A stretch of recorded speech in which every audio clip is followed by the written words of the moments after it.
All right. So this theorem is at the top of the 7.2 handout. Um, First, it's a definition, really. That an orthogonal matrix is a matrix.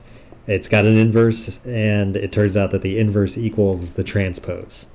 And so then this thing here, the fact that these three statements are equivalent statements, which means if you know one, you know all three are true. That thing is called the orthogonal matrix theorem in a lot of textbooks. And so what we're going to do is we're going to take statement 1 and prove statement 2 is true.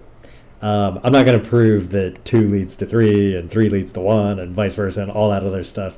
We'll just kind of wave our hands at the end and say, okay, so if you do this, you get the other stuff. So here's what we got. Let's see here. So we're going to take statement 1 and prove statement 2. So let's say let A be an orthogonal matrix.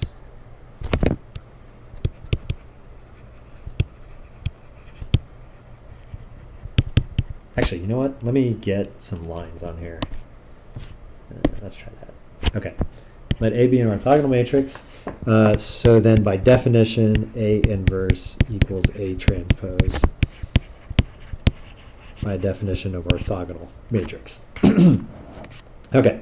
So since we know A inverse equals I and A inverse A equals I, we know we can say just by using a substitution that we can plug in the transpose and say A transpose equals I and A transpose A equals I. And you might remember we never had them equaling I, but we've used A transpose and A transpose A before when we were looking at chronological ordering of pottery and graves. So and then you can use similar things with sociology and various other aspects using the same kind of logic. So what I'm going to do is I'm going to look at this example here. So we'll let P, now I realize I'm stating that I'm going to let P be A transpose A. The only reason I'm using P is because I feel like it's a little bit easier for people to lose the fact that it's the identity matrix for now. So I'll just put here which equals I in this case. Okay, so I want to look at the P I jth element of capital P matrix. So that's going to be the ith row of A transpose dot the jth column of A. Okay. Just because I'm taking ith row from here, jth column from there. All right. Well, the ith row of A transpose is really the ith column of A, and I'm dotting that with the jth column of A.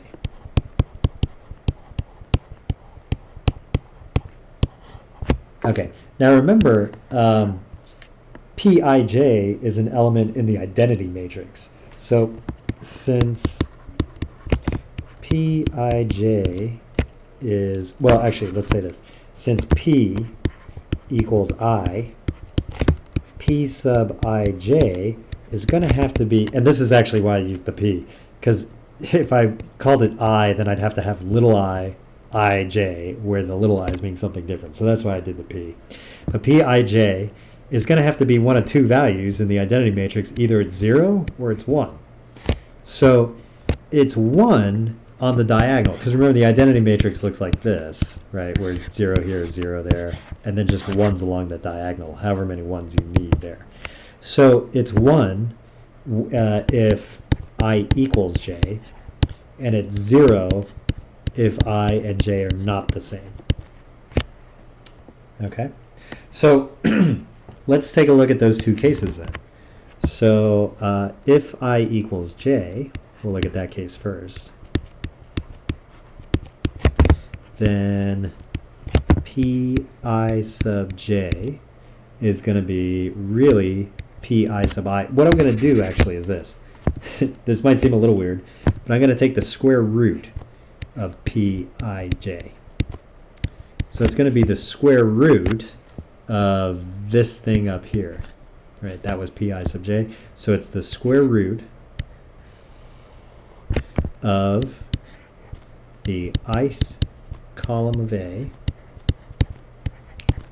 dot the ith column, or the jth in this case, jth column of A.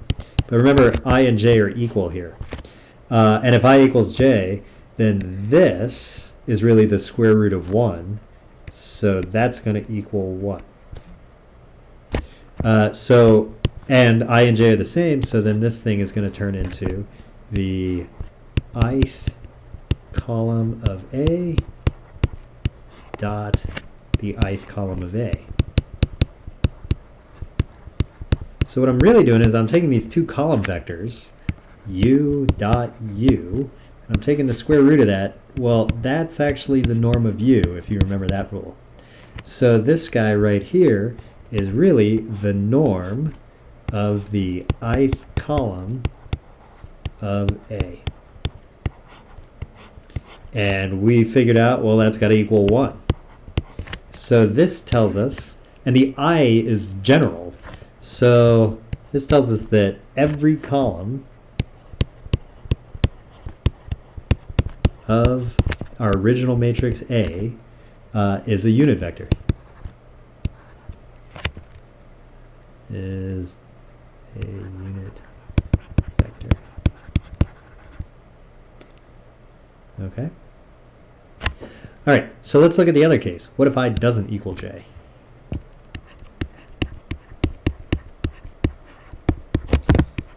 Well, then we know that pi sub j is 0. And I'm not going to bother with the square root this time. It's going to be the ith column of A dot the jth column of A. Well, if the dot product is 0, that means that this column vector and that column vector are orthogonal to each other.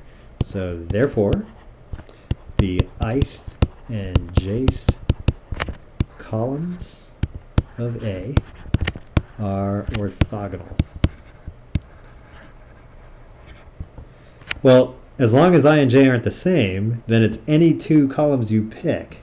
So any two columns, or let's say any two non-equal columns, are going to be orthogonal. All right, so if we put that together, since all the columns of A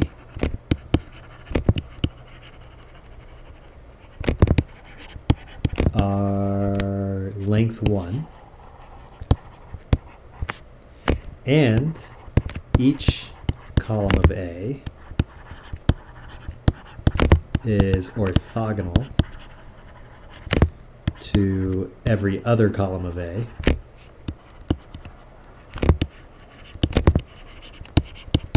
we can call this set, we can call the columns of A, or we can say, let's say, we can say the columns of A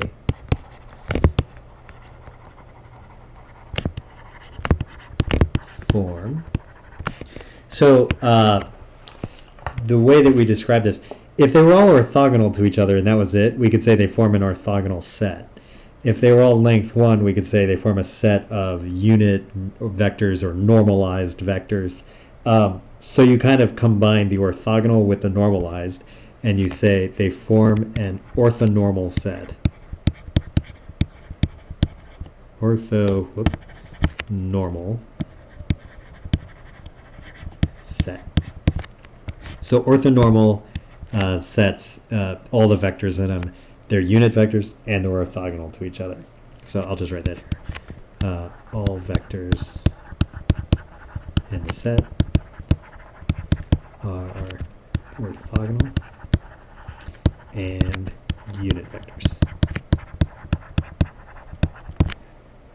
Okay. So that actually proves that if we start with the definition, A is an orthogonal matrix, then all the columns of A are orthogonal to each other, and each column vector is a unit vector. So it turns out, so the other part is the row vectors are all, it's same thing, except row vectors. The row vectors of A are all orthogonal to each other, and each row vector is a unit vector. We could have proved that by taking, let's see, we used this in order to prove what we just got, the column stuff. If you had taken this one instead, you would have ended up proving the rows version instead. So I'll just tack that on down here. Similarly, we can start with P equals A transpose to show the row vectors of A form an orthonormal set. Orthonormal set. And then you can construct arguments in reverse.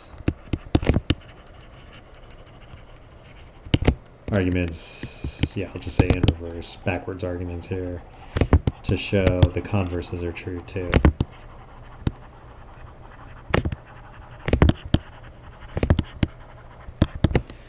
Which means, you know, if you had columns that were an orthonormal set, then A inverse equals A transpose.